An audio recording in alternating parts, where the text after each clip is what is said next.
नमस्कार। मैं डॉक्टर गिरीश चतुर्वेदी फिर से आपको अपने वीडियो में, अपने चैनल में, अपने एजुकेशनल सीजन में आपका स्वागत करता हूँ। एक छोटा सा प्रयास है कि हम आपको कुछ दे पाएँ, कुछ आपके काम आए। तो आज हम लोग नया टॉपिक लेके डिस्कस करते हैं। एनीमिया आप सुने होंगे।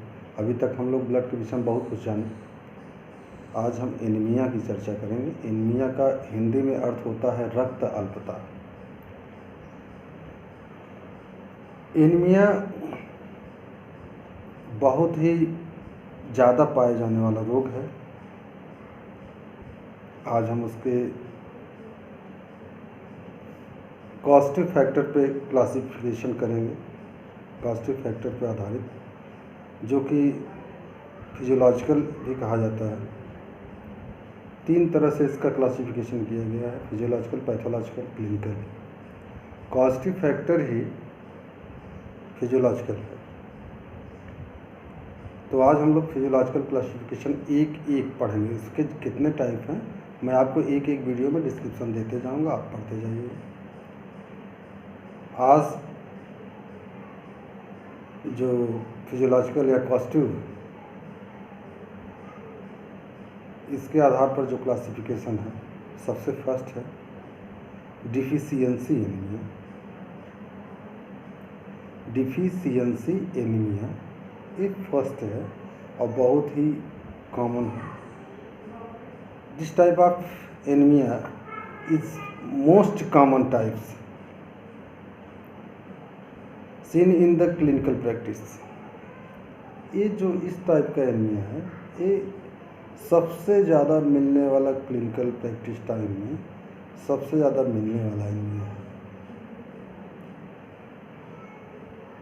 Due to commonly caused by the deficiency of food materials। ये हमारे खाने में जो मटेरियल्स होते हैं, खाने के तत्व होते हैं, उनकी कमी से होता है। और उसमें क्या क्या है? एक है, फर्स्ट है आयरन, सेकंड है विटामिन B12 एंड थर्ड है फोलिक एसिड। ये तीनों कम होते हैं या तीनों में से एक भी कोई भी कम होता है तो डिफिशियंसी एनीमिया के अंतर्गत हम एनीमिया का क्लासिफिकेशन करते हैं। ये तीनों हमारे फूड से मिलते हैं हमको, और हमको न्यूट्रिशनल जितने भी सस्टेंस हम भोजन में लेते हैं, ये उन्हीं सब में मिलते हैं, हमारे खान पान से हमारे शरीर में पहुँचते हैं। मेरे ख्याल से आप समझ रहे होंगे। Deficiency anaemia, it is lack of the nutrients like iron, vitamin B12 and folic acid. ये जो है तीनों न्यूट्रिएंट्स के कमी से होते हैं। तीनों का इरिथ्रोपोइसिस में बहुत ज़्यादा रोल है, इसीलिए इसकी वजह से इरिथ्रोपोइसिस कम हो जाता है, कम होने की डिफिशियंसी की वजह से, और हमारे शरीर में एनीमिया हो जाता है।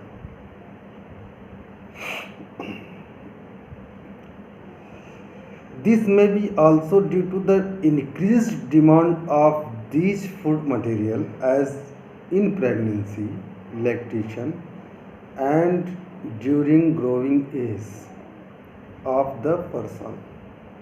यह जो है व्यक्ति के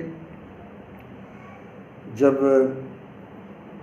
न्यूट्रिएंट्स की आवश्यकता हमारे शरीर में ज़्यादा भी पड़े, मान लीजिए हम नॉर्मली खाना खा रहे हैं, न्यूट्रिएंट्स फूड ले रहे हैं नॉर्मल बैलेंस डाइट के रूप में, लेकिन हो सकता है कि हमको ऐसी ज़रूरत पड़ जाए कि यह न्यूट्रिएंट्स हमारे शरीर में कम हो जाएं, हमको और न्यूट्रिएंट्स की ज़रूरत हो।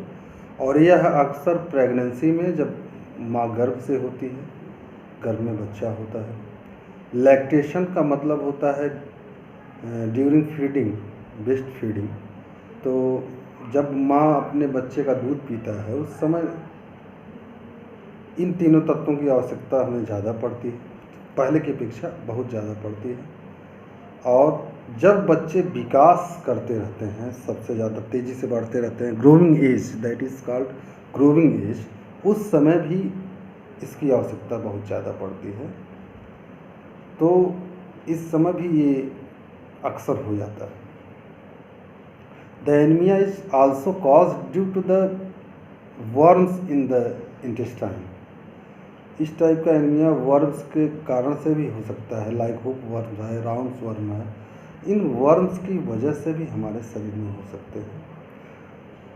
लेकिन अगर हम चर्चा करें तो यह सबसे ज़्यादा न्यूट्रिएंट्स में जो हमारे घर के बच्चे हैं, आजकल फास्ट फूड वगैरह खा रहे हैं, लड़कियां हैं आज फास्ट फूड खाते हैं, ये एनीमिया जो है, इस टाइप का एनीमिया सबसे ज़्यादा मैं देखता हूँ लड़कियों में पाया जाता है। इन द क्लिनिकल प्रैक्टिस मैं देखता हूँ सबसे ज़्यादा लड़कियों में पाया जाता है, क्योंकि आज फास्ट फूड का प्रचलन है।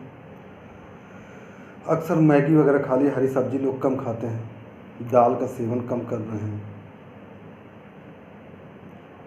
और सबसे ज़्यादा हरी सब्जी में ही आयरन मिलता है। और खान पान में न ध्यान देने की वजह से फास्ट फूड जल्दी खाने ले, मैगी बना ले रहे हैं, मैक्रोनी बना ले रहे हैं, इन सब में एक तत्व तो मिल ही नहीं सकता। बिस्किट्स खा रहे हैं, बिस्किट्स में तो मिलेगा नहीं। यह जो है हमारे भोज्य पदार्थ जो हम खाते रहे हैं पारंपरिक रूप से, उनमें ही मिलता है। इसलिए हम आपसे रिक्वेस्ट करेंगे और उन महिलाओं से रिक्वेस्ट करेंगे जो सभी घर में सभी को खिलाएंगी हरी सब्जी और सब चीज़ें, लेकिन खुद नहीं खाएंगी, खुद मसालेदार खाएंगी, और बचा हुआ मसालेदार उसको भी रखे रहेंगे अपने लिए, उसको भी खाएंगी। मेरा पर्सनल अनुभव है, मैं आपसे शेयर कर रहा हूँ। और सबको ताज़ी हरी सब्जी बना के देंगी, बच्चे स्वस्थ रहें। लेकिन जो मेरा मानना है, महिला परिवार के स्वास्थ्य के लिए एक बहुत ही मजबूत स्तंभ है। अगर आप हरी सब्जी खाएंगी तो अपने बच्चे को खिलाएंगी, उसको खाना सिखाएंगी। इसलिए मैं रिक्वेस्ट करूंगा उन महिलाओं से जो खुद नहीं खाती हैं और सबको खिलाने का प्रयास करती हैं, आप खुद खाएं, क्योंकि जिस दिन आप अस्वस्थ हो जाती हैं पूरा परिवार मानसिक तनाव में होता है, सिर्फ आपकी वजह से, क्योंकि सभी आपको बहुत चाहते हैं मेरे ख्याल से। तो मैं रिक्वेस्ट करूंगा कि आप अपने बैलेंस डाइट पे ध्यान दें। और महिलाओं से एक अनुरोध और करूंगा कि इस वीडियो में बताई गई चीज़ें जो आपके खान पान से संबंधित हैं, क्योंकि मैं देखता हूं सबसे ज़्यादा इस टाइप की एनीमिया जो है, इस टाइप का एनीमिया सिर्फ महिलाओं में सबसे ज़्यादा पाया जाता है, पुरुष में कम है। पुरुष में वैसे भी एनीमिया कम पाया जाता है। कारण क्या है? क्योंकि उनके अंदर एक हार्मोन होता है टेस्टोस्टेरोन, उसकी वजह से एनीमिया होने का चांस कम होता है। टेस्टोस्टेरोन हार्मोन जो है इरिथ्रोसाइट को स्टिमुलेट करता है। महिला में ईस्ट्रोजन होता है, जिसके वजह से स्टिमुलेट नहीं हो पाता, बल्कि कम करने का प्रयास। ईस्ट्रोजन जो है हार्मोन है, वो महिला का हार्मोन है, वो इरिथ्रोपोइसिस को ब्लॉक करता, रोकता है, कम करने का प्रयास, लेकिन टेस्टोस्टेरोन बढ़ाता, स्टिमुलेट करता है। इसलिए मैं रिक्वेस्ट करूंगा कि आप खुद खाएं, स्वयं खाएं, अपने बच्चों को खिलाएं और बैलेंस डाइट का प्रयास करें, जिससे आपके बच्चे और आप कभी भी एनीमिया जैसी बीमारियों से सफ़र न करें। इससे आपको, अपने बच्चे को, दोनों को दिक्कतें हो सकती हैं, क्योंकि कमजोरी, एनीमिया का एक बहुत बड़ा खास लक्षण है कमजोरी है, जिसकी वजह से वो न तो अच्छे से पढ़ पाएंगे, न तो कोई भी काम बढ़िया से कर पाएंगे। आज के वीडियो में सिर्फ इतना ही।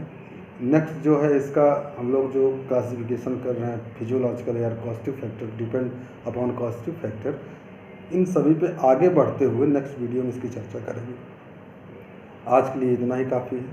मैं एक रिक्वेस्ट और करूँगा कि जो भी बच्चे हमारा वीडियो देखते हैं, अगर आपको कोई भी चीज़ समझ में नहीं आती है तो आप इसी चैनल पर, उसी वीडियो पर आप उस क्वेश्चन को पूछें, हम कोशिश करेंगे कि आपके क्वेश्चन का जवाब दें। ये एक एजुकेशनल वीडियो है जो आपके लिए, आपके परिवार के लिए, सभी के लिए फ़ायदेमंद है। नमस्कार।